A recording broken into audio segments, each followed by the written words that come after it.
Assembly of NCTD embodies the constitutional principle of a representative democracy similar to the Legislative Assembly of the state. The members of the Legislative Assembly of the NCTD are selected by the electorate of Delhi to represent their interests. Article 239 AA must be interpreted to further the principle of representative democracy. To interpret the phrase insofar as any such matter is applicable to union territories in a restricted manner would limit the legislative power of the elected members of the Assembly to the will of the electorate.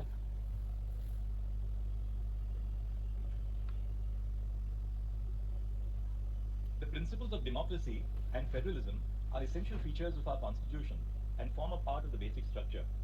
Federalism in a multicultural, multi-religious, multi-ethnic, and multi-linguistic country like India ensures the representation of diverse interests.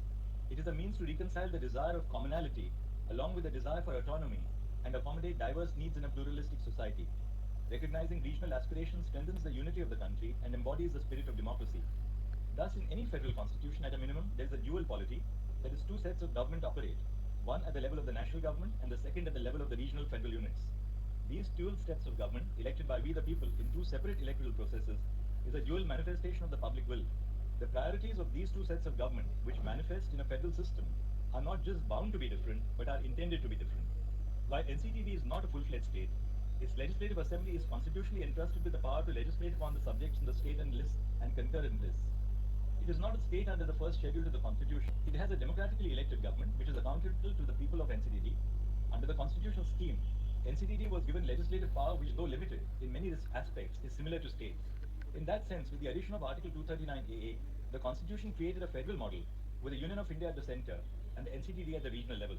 This is the asymmetric federal model adopted for NCTD. While NCTD remains a union territory, the unique constitutional status conferred upon it makes it a federal entity for the purpose of understanding the relationship between the Union and the NCTD.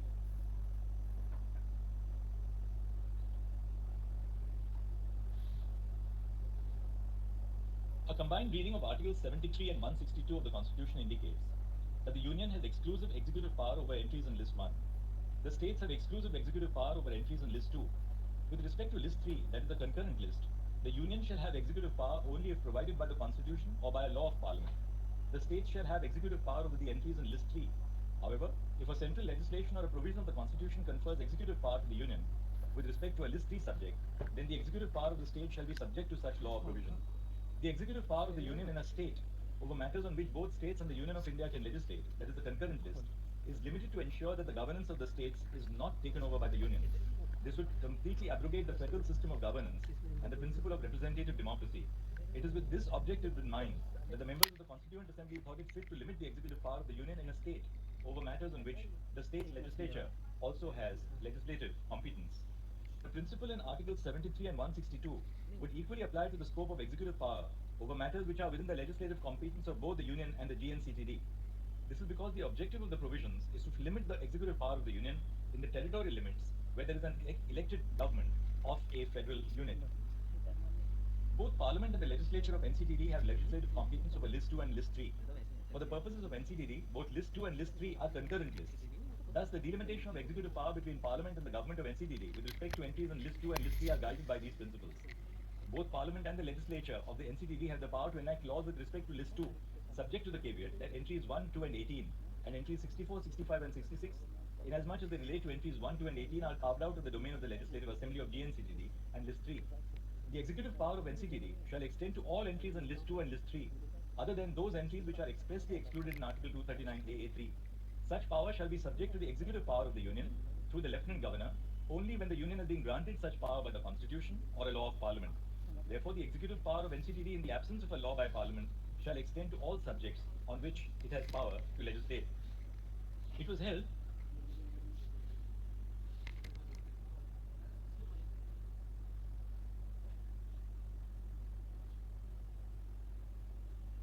then we cover Rule 46 of the rules, and we say the rule provides that the Lieutenant Governor shall exercise such powers and functions with respect to persons serving in the administration of NCTD as may be entrusted to him under the provisions of the rules and orders regulating the conditions of service of such persons or by any other order of the President.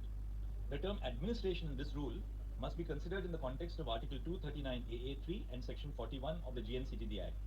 The executive administration by the Lieutenant Governor, in his discretion, can only extend to matters which fall outside the purview of the powers conferred on the Legislative Assembly but it extends to powers or functions entrusted or delegated to him by the President, or in which he is required by or under law to act in his discretion, or to exercise any judicial or quasi-judicial functions. The term administration cannot be understood as the entire administration of GNCTD. Otherwise, the purpose of giving powers to a constitutionally recognized and democratically elected government would be diluted. Democratic form of government, the real power of administration must reside in the elected arm of the state, subject to the confines of the Constitution. A constitutionally entrenched and democratically elected government needs to have control over its administration. The administration comprises of several public officers who are whether or not that government was involved in their recruitment. For instance, an officer recruited by a particular government may serve on deputation with another government. If a democratically elected government is not provided with the power to control the officers posted within its domain, then the principle underlying the triple chain of collective responsibility would become redundant. That is to say, if the government is not able to control and hold to account the officers posted in its service, then its responsibility towards the legislature as well as the public is diluted. The principle of collective responsibility extends to the responsibility of officers, who in turn report to the ministers.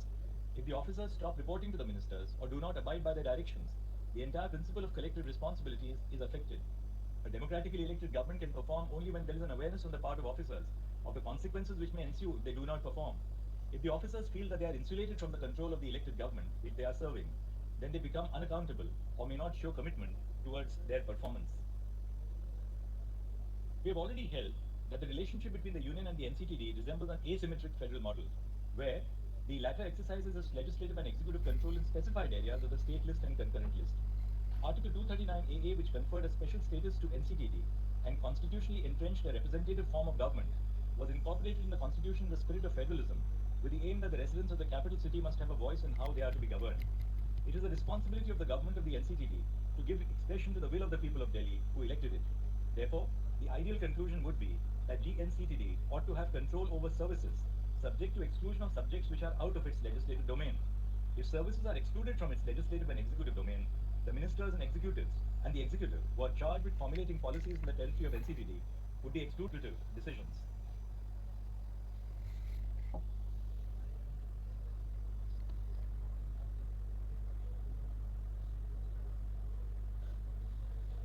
The legislative and executive power of NCTD over entry 41 shall not extend over to services related to public order, police, and land.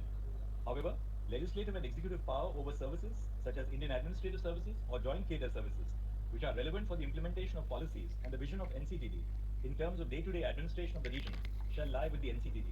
Officers thereunder may be serving in NCTD even if they were not recruited by the NCTD.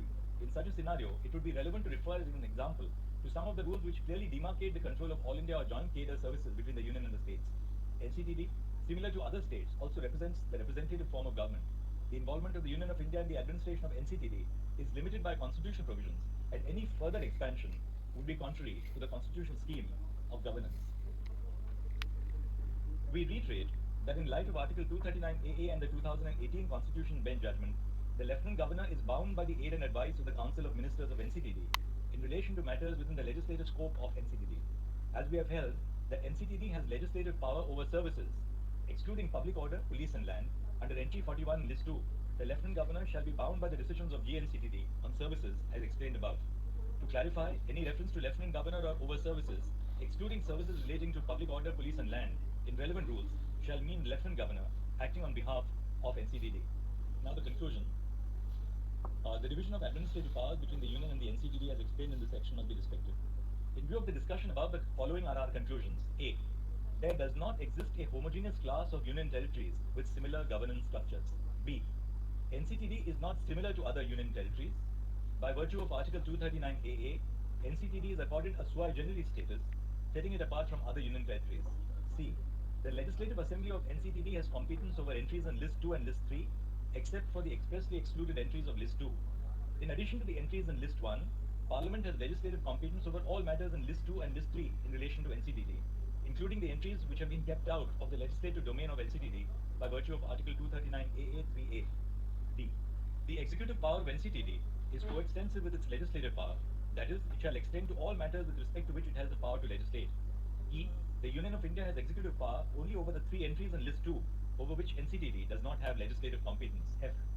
The executive power of NCTD with respect to entries in List 2 and List 3 shall be subject to the executive power expressly conferred upon the Union by the Constitution or by a law enacted by Parliament. G. The phrase insofar as any such matter is applicable to Union territories in Article 239AA3 cannot be read to further exclude the legislative power of NCTD over entries in the state list or concurrent list over and above those subjects which have been expressly excluded. H. With reference to the phrase subject to the provisions of this Constitution and Article 239AA3, the legislative power of NCTD is to be guided and not just limited by the broader principles and provisions of the Constitution. And I, NCTD, has legislative and executive power over services, that is entry 41 of list 2 of the 7th schedule, because 1. The definition of state under section 358 of the General Clauses Act 1897 applies to the term state in part 14 of the Constitution. Thus, part 14 is applicable to Union territories. And 2. The exercise of rule-making power under the proviso to Article 309 does not oust the legislative power of the appropriate authority to make laws over entry 41 of the state list. We have answered the issue referred to this Constitution bench by the order dated 6 May 2022. The registry shall place the papers of this appeal before the regular bench for disposal after obtaining the directions of the Chief Justice on the administrative side.